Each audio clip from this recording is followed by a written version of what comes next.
HighBridge, a division of Recorded Books, presents Bad Jobs and Poor Decisions, Dispatches from the Working Class by J.R. Helton.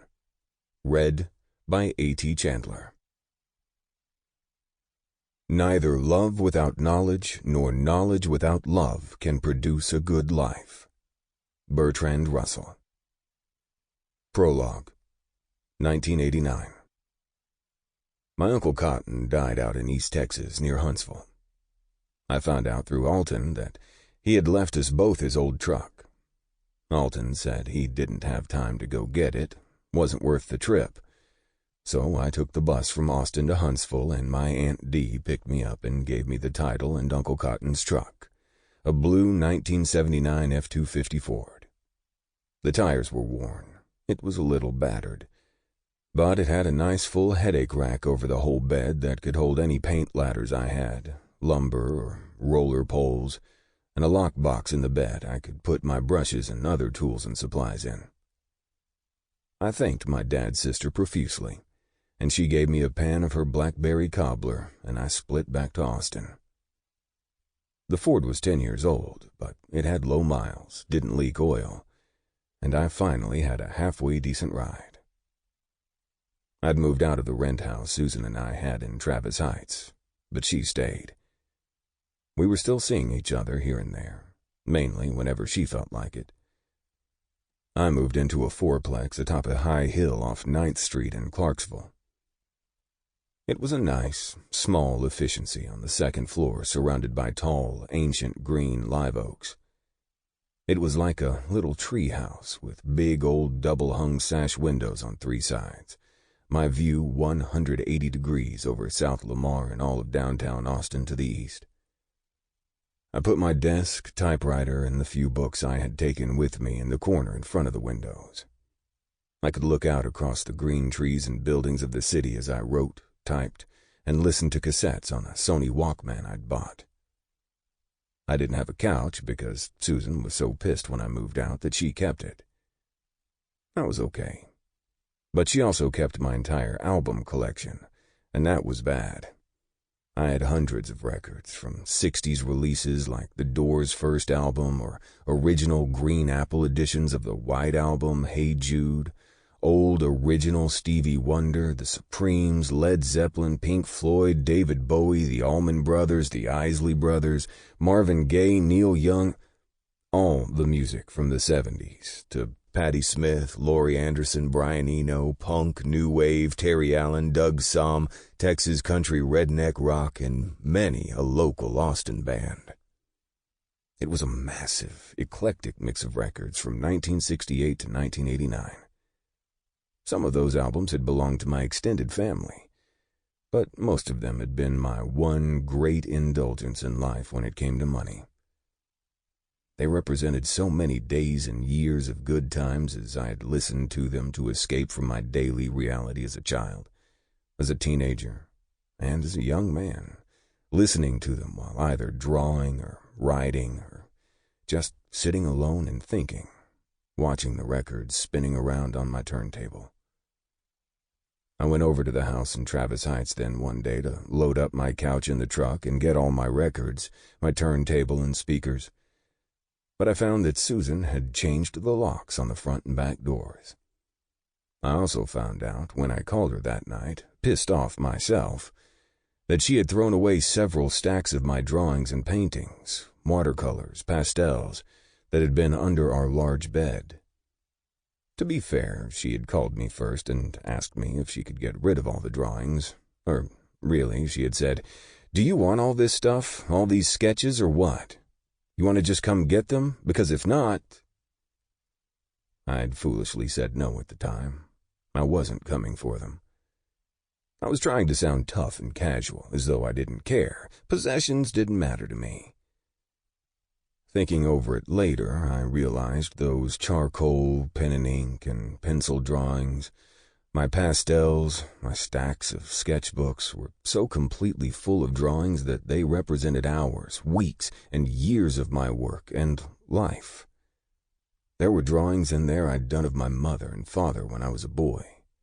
Realistic portraits of my now dead grandparents, or old girlfriends, landscapes of the Texas hill country in our home, still life drawings from years of my father's enforced drawing time at my drafting table when I was a teenager, and some of my very best work when I was finally getting some real instruction and developing skill in the advanced life drawing classes I'd taken in college before I quit. It wasn't genius or anything, but it was irreplaceable, and I let her toss it all. I'd grabbed only 2 of my paintings off the wall when I left, a bloody red acrylic portrait of Augusto Pinochet and a black and white wash 2-panel canvas painting of Robert Oppenheimer testifying before HUAC in the 1950s. I put them both in the one closet in my new apartment. Susan kept the portrait of Leonid Brezhnev, though. Or, she said she did. I never saw it again.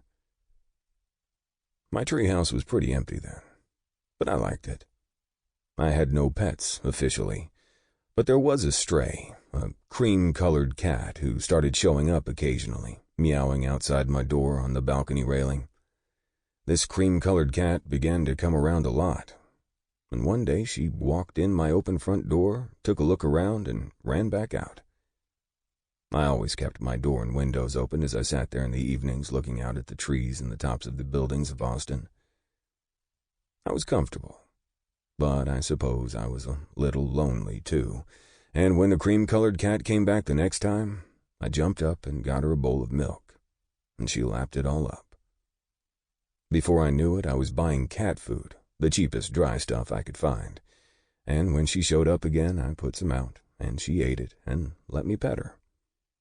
I did this for a few weeks, and we got friendlier, and she began to trust me. I named her Sandy, and sometimes I would let her come in my place in the afternoon to sleep on the kitchen floor or clean herself, whatever. But I always kicked her out of the apartment at dark to go live out on the street, as I didn't want her getting too comfortable. I didn't want a litter box or some cat I had to be responsible for, spraying the walls or sleeping on my bed at night. Other people. I had to get a job. In 1983, when I was 20 years old and a student at the University of Texas at Austin, I published one of my first short stories in a magazine. That story won a small prize, and I got some money for it. I thought, man, this is going to be easy, and I dropped out of college to write full-time. I didn't know then I wouldn't publish another word for 15 years. Either way, I was quickly dead-ass broke. Ronald Reagan had just become president. The UT campus was in the middle of Austin, up the hill from the tall, pink granite state capitol at the top of South Congress. UT was a relaxed, liberal place when I arrived in 1981, where you could throw frisbees on the long green lawn before the tower and smoke dope in the afternoon and not get hassled, play with your dog, or just lie there in the grass and stare up at the sky instead of studying, which I did a lot. There was a mock South African shantytown some group had built on the West Mall, where students debated politics, the main 2 issues at the time, the need to free Nelson Mandela from prison and for Israel to quit killing so many Palestinians. I'd come onto campus with the same long-haired, dope-smoking country boy Marshall Tucker band look my friends and I'd had in high school, but I immediately dropped it when I discovered the whole punk rock scene in Austin. There was music everywhere, and my few new college friends and I went to punk clubs like Raoul's on the Drag, Guadalupe Street across from campus, or down to Liberty Lunch to see bands like Jerry's Kids, The Dead Kennedys, Circle Jerks, or Black Flag. We wore ripped jeans and white t-shirts on which we'd scribbled the words, "fuck off," with magic markers, and considered ourselves hardcore. We couldn't stand the new wave music that was also coming along, to the point that one night, me and a couple of other punks saw the orange-haired lead singer from the group Flock of Seagulls walking down the drag and almost beat the shit out of the poor guy. We ate speed, white crosses, and smoked clove cigarettes down at Les Amis, gabbing into the night, and were generally insufferable. They closed down Raoul's, and I got tired of the macho mosh pit bullshit and succumbed to some new wave anyway, or to more local Austin music, and started hanging out at the Soap Creek Saloon to watch the Uranium Savages, or bands at the small Continental Club or Clubfoot downtown off 4th Street. Or we went up to a rectangular fire trap on Guadalupe called Antoine's, where you could get your boots shined and hear real, old blues musicians play. You could see the Clash for cheap down at City Coliseum, where we booed Stevie Ray Vaughan off the stage, or Elvis Costello or the Pretenders. Down at Clubfoot, one night you could be watching local acts like Joe King Carrasco, and the next night James Brown would be on the stage with his cape, doing his whole deal. We used to go down to Town Lake and swim in it. There was no Dell Mansion on Lake Austin. Texas Instruments was some company out in the country way up in North Austin off Highway 183. As far as I knew, they made calculators there. We went to Zilker Park in the summers to jump into Barton Springs, a clear, cold, blue-green limestone bed swimming hole as big as a football field, where women sat topless on the opposite bank and no one cared. There were still hippies in town, real ones, a little older now, and South Central Austin along Riverside and Lamar, south of Congress, Oltorf Avenue. They were all cheap places to live, with neighborhoods like Travis Heights filled with small, old, inexpensive houses surrounded by a number of low-rent apartment units. Almost overnight, this weird, white Ronald Reagan wave hit UT. The campus was suddenly overflowing with young Republicans who dressed and acted like Michael J. Fox in Family Ties, and a whole new set of frat boys and sorority girls were everywhere, too many for my tastes. Yet another reason to get out of college. Even though the rest of the state was going into a recession, many people were now moving to Austin. Houston was nothing but a giant mass of people, traffic, concrete, mosquitoes, and flooding brown polluted bayous. Dallas, a nondescript big city sprinkled with rich white pricks, always either too hot or too cold up there.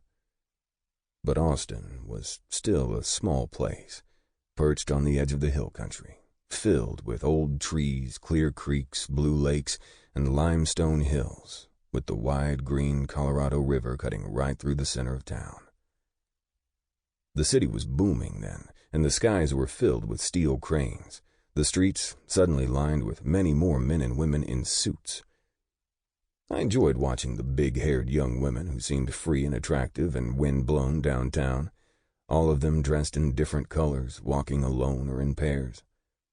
The businessmen seemed to travel only in groups of 3 or 4 or 6, all white, all loud, all dressed alike in dark blue suits, white shirts, the only spark of individuality an occasional odd-colored tie. When these men weren't marching by on the sidewalks, they seemed to glide effortlessly past me in giant black Suburbans, an arm around the man sitting next to them, laughing and talking within an insulated cocoon. I had been reading every book I could find and drawing everything I saw since I was a child. I'd always made the highest grades in school, eager to please my teachers, and eventually got myself an academic scholarship to UT Austin based on my transcripts, essays I had written, and my extensive drawing portfolio. My parents firmly expected me to become a successful artist someday, or a rich architect, a rich doctor, whichever came first or paid more. My older brother, Alton, was more a typical Texas redneck, more so than me, I felt. My mother and father didn't expect much from him, ever, and they let him know it. I was the one who was supposed to do something with my life. My parents had married very young due to my mother being pregnant with Alton when she was only 15. I came along just a year later. They had had it rough for a long time and were strict and rigid. My family, all we ever did was mostly fight out there in our small house in the country. Or we did our chores, constantly, around the house and on the few acres of land my father owned, clearing cedar, cutting firewood, mowing pastures, weeding the gardens, or hauling hay. I always had some ass-busting job to do for as long as I could remember. I hated to work, but I was strong and did what I was told. Since I could also draw, my father turned that into another job, forcing me to start drawing at my desk every night for hours. He called it drawing time, and said it could help me become a wealthy commercial illustrator, or, even better, an architect. I had to do it after school every day, after my job at the grocery store, after my chores, sports practice, and homework, until one night I began to forget why I ever even started drawing in the first place. I got back with my old girlfriend, Susan Hampton, in 1983, the year I quit college. We'd been dating off and on since we were in high school in Cypress, a small town out in the hill country. Her mother, Betty Sue, was an attractive, mostly retired actress from Texas. Susan's father was a former football player for the Los Angeles Rams named Dean Hampton, who had quit the game to become a successful novelist. I'd met Dean in 1978 when I was 16 and started dating his daughter, at what turned out to be the height of his power, wealth, and fame. When I first met Susan, she was unlike any other girl I'd ever known. She read books all the time, just like me. She loved movies as much as I did, but she had seen them from behind the scenes and wanted to be an actress herself one day, like her mother. Susan's music, her whole look and outlook, were still mostly stuck in the late 60s. Both of us felt we'd been born just a few years too late and had missed all the fun. I thought she was intelligent, more worldly than me, having moved into our small Texas town from Los Angeles. We had an identical smart-ass take on our school, our town, our state, the country, everything. She and I would talk for hours into the night, sharing every intimate memory and detail about our families and pasts. I did everything a teenager could, every day and night, to try to get away to be with her. Susan was tall, with thick, dirty blonde hair, blue eyes, full pink lips, her bottom one slightly larger, pouting above her chin. She had a disarmingly sweet and wholesome smile she could and would turn on to full power. Her parents often left us alone, and we would have sex in her bedroom while listening to albums late into the night, old ones like Let It Bleed or Fleetwood Mac's Rumors, which Susan wore out on her turntable. She was somewhat flat-chested, which I liked. With a firm, small ass and a light brown bush of pubic hair I would bury my face in when she went down on me and we got into a 69. She had the same insatiable sex drive as I did. Though I'd had to beg my old girlfriend just to give me a bad hand job, Susan would slowly and deeply suck me off at lunch in my truck in the school parking lot, asking me to come in her mouth, swallowing as though she truly wanted all of it. We had sex anywhere we could for the first year we knew each other.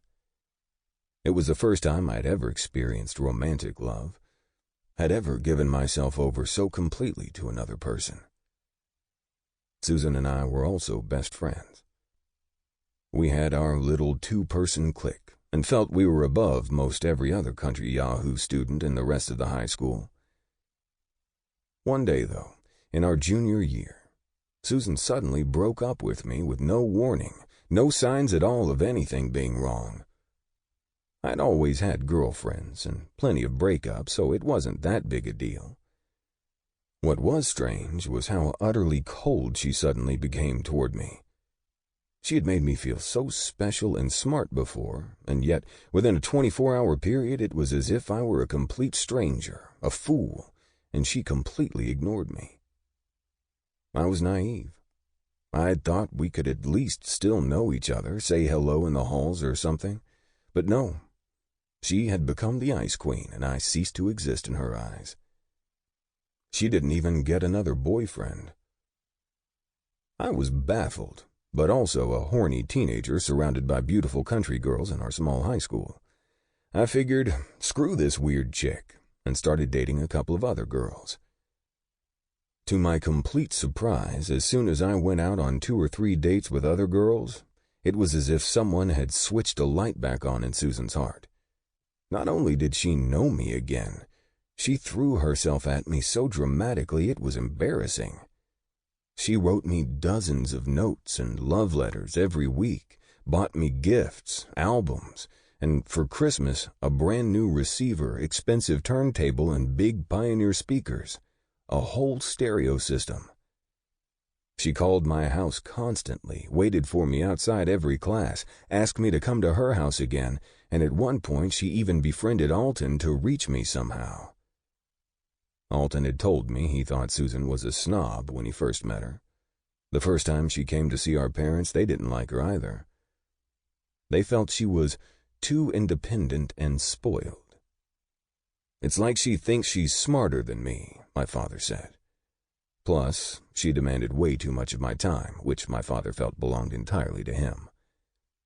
Helton didn't like her at all, and didn't know, or maybe he did, how much Susan made fun of him for being ignorant in class, cutting him down to me in private, all of which I went along with, as I felt he was a bit of a dumbass too. But he was a sweet guy, more gullible than me, and when she befriended him, crying, asking for me to take her back, even Helton said I should give her another chance.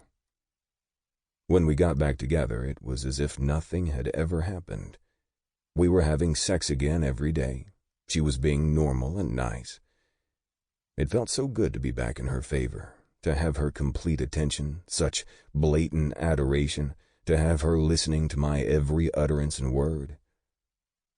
I fell in love with her even more than I had been before, which didn't seem possible. And then, 3 months later, she did it again. She broke up with me. I went out on a couple of dates with the tall, sexy drill team leader Tammy Ortiz and fucked her in my truck one night. Susan prostrated herself before me, and we started all over. It was a mind game before I even knew what mind games were, but the sex was so good that in the end I could never resist her. I always went back. When I fell in love with Susan Hampton, I also jumped ship on my own family. I never wanted to be at my own house anymore. It suddenly seemed dull, and the fights between my parents had become so severe that either my father or mother was gone half the time, or my father's fights with Helton and me had grown even more physical and mean. He couldn't whip us, both of us were bigger than him now, but we were still afraid of this angry man, and tried to stay as far away from him as possible. I almost moved into the Hampton home. I was there so much. They had a large, open limestone and cedar ranch house on a high hill above the whole town of Cypress. Susan had a 4-year-old little brother named Jason, and we often babysat him or took him down to swim in the blue creek that ran behind their land. I felt that Susan's parents were more laid back and much more interesting than my own. They smoked dope and had cool jobs, Dean writing his books, and his wife, Betty Sue, still able to land an occasional acting job, mainly in commercials now. More than anything, I was deeply impressed by Dean Hampton, a real writer. It felt good to have this intelligent, tough, sarcastic, and funny man take such a genuine interest in me. I did more talking than writing back then, telling Dean stories about my troubled family and life, and I can remember the real pleasure it brought me to make him laugh. He even encouraged me to write these stories down. One day, standing in his kitchen, he told me that my constant complaints about my school, my friends, and especially the stories about my family reminded him of J.D. Salinger, whose books I had just read for the first time and loved. It was pretty much the highest compliment anyone, especially a published author, could have possibly given me as a 16-year-old boy, and I really believed him. Dean was interested in what I was reading, and we talked at length about books. He gave me many books from his own shelves, good authors to read, all of which I liked, including a first edition orange and yellow hardback of Kurt Vonnegut's Breakfast of Champions, and a battered, black, dog-eared paperback of his favorite novel, Under the Volcano by Malcolm Lowry, a book he suggested I read at least twice to get it all, which I immediately did. Dean told me hours of his own stories late into the night as I hung out at their house, not wanting to go back home where I would only get into trouble. He and Betty Sue let me crash on the couch in their living room or on a bed in the den. Dean always had trouble sleeping due to his many football injuries, including a twice-broken back, and he would wake me up sometimes at 3 a.m. as I lay on their couch, and he'd sit across from me as we watched old movies he had on video. Some of his favorites, like The Wild Bunch or The Lion in Winter. He knew every line of dialogue in the screenplays, the significance of every scene, and taught me how to appreciate different films, different directors, and their techniques. Mostly he talked of himself. He told me of the harsh realities of playing in the NFL as a tight end, how it had ruined his enjoyment of the game as an amateur high school and then college football player. He said it had never been better than winning the state championship in his senior year in high school back in his home state of Ohio, or the bowl game, the national championship he won at Ohio State. More than anything, he complained to me of his life right then, explaining how he really felt about the publishing industry, that he thought it was brutal and too commercial as football had become, angry with what his publishers expected from him as a writer. I remember him telling me in 1979 how frustrated he felt after the major success of his first novel about football. Even though it had also been made into a profitable, popular feature film, he said he just didn't want to write about football. He said he wasn't even that interested in sports anymore. He talked of politics and history instead, and the political stories he wanted to write, investigative articles or novels on corporate and government corruption. He showed me a long detective novel he was working on, hundreds of typed pages, and he seemed crushed only a year later when it was repeatedly rejected, and he was forced to write yet another book about football, in what became a series of less and less popular novels about sports, the only books his agent could sell, or magazine articles he was paid to write. My own father was a hard-ass who always had a boss. He had worked at low-wage manual labor jobs for many years of his life until, by working 2 jobs and putting himself through night school, he finally landed a well-paid white-collar position and started commuting to work at a large insurance company in Austin. He had convinced me that real men could still work with their hands and their backs, though. A message thoroughly pounded into my head and into Alton's all our lives. I found it especially intriguing then that Dean Hampton, as a full-time, well-paid writer, didn't really seem to work for anybody.